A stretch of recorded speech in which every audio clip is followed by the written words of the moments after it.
Ito na yung itsura ng master's bedroom ngayon. Or yung bedroom number 4. Ay, mali. Bedroom number 3 pala. So, nire-retouch niya lahat. Kasi nga, hindi ganun ka-glossy dahil sa mga alikabok dati. So, inaayos nila.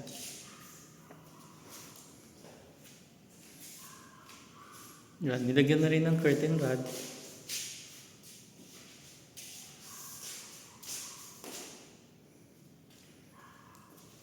Itong sahig pala, na-sealer na nila to. So pagkatapos pinturahan to, ulitin nila yung sealer dito.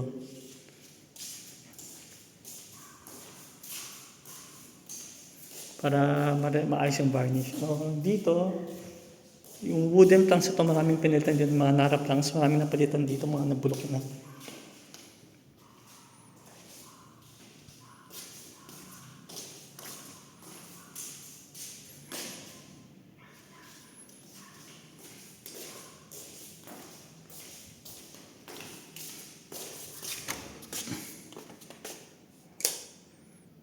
Ito naman yung CR yan. Napunta yung mga ibang gamit doon sa dulo. Nagkagulo-gulo na.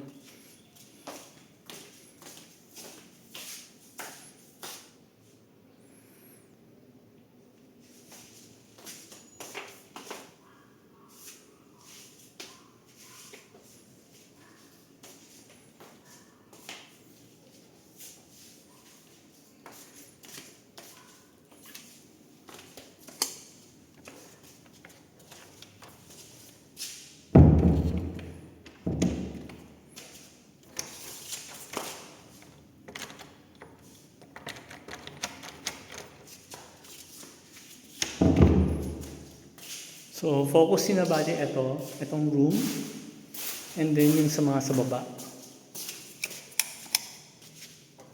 Yung may ibang rooms dito, hindi nagalaw.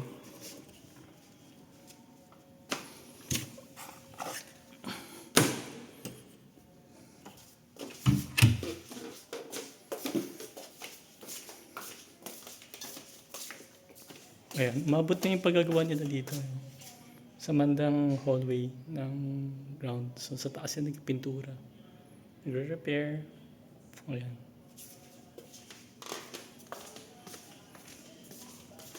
Ito, may problema yung ilaw nito kahapon eh. Hindi klaro pa sa akin kung nagawa na yung ilaw dito.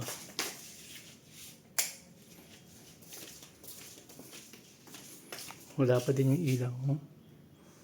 Hindi pa rin sumisindi yung ilaw.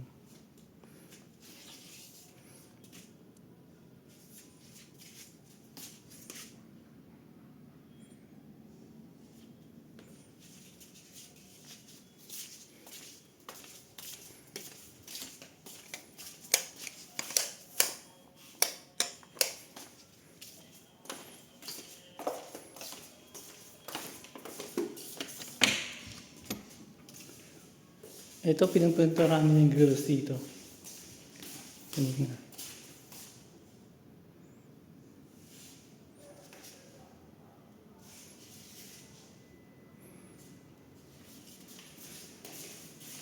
Doon dito.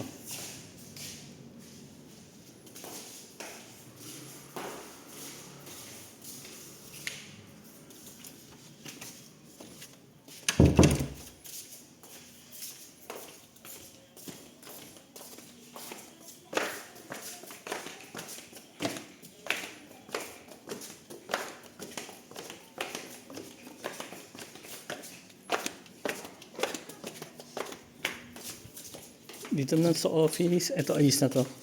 Finally nagawa na. So, lahat dito ayos na sa office. Ito yung pending bali. So finally. Kailangan na paayos ng konti dito para may switch. May pang switch na on. Sa ilaw.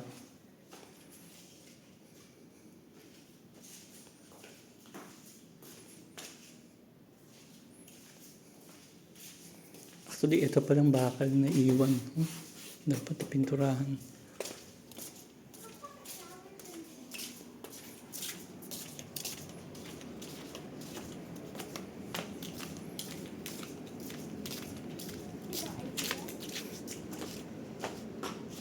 Ito na itsura sa itaas.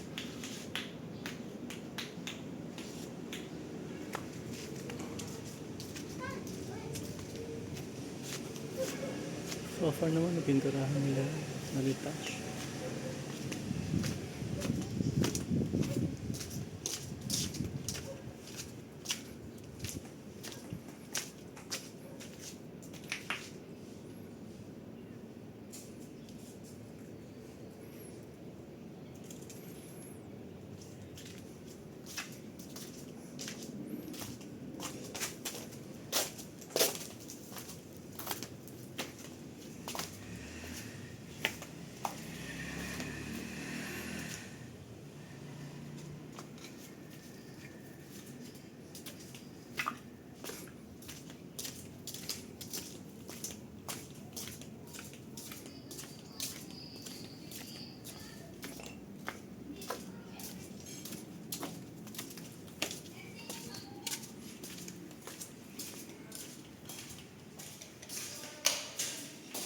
Ito yung CR ng kasambahay. So ayan, may shower heater na. Kakarating na kanina, kinabit na.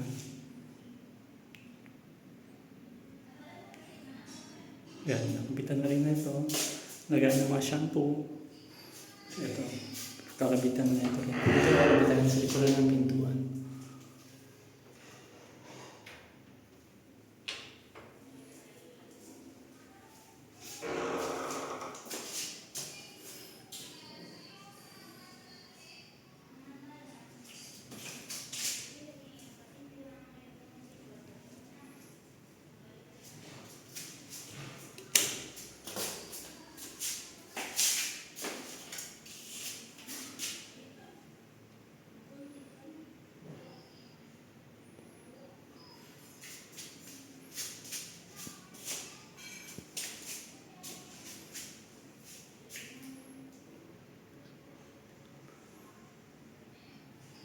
Ito yung nakakatakot yun, yung linyang yan. Baka mabangga next time. So, pero ito yung mga taas, okay naman.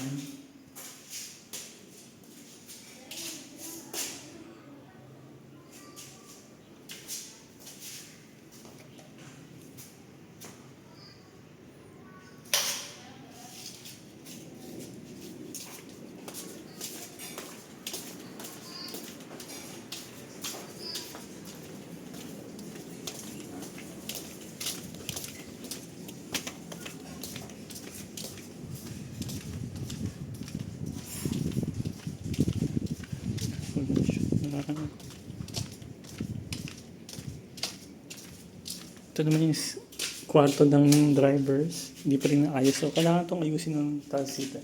So, kaya ilabas yung mga gamit dito. Para magawa ito. Sa pilitan kailangan gawin yun dito.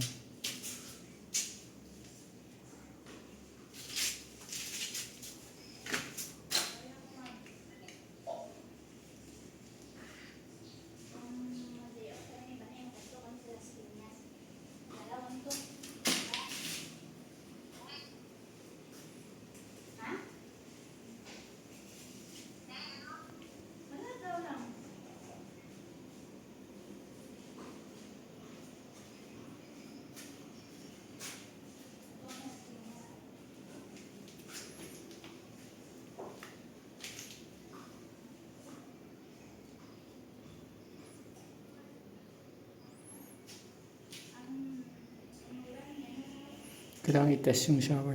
Baba ng shower.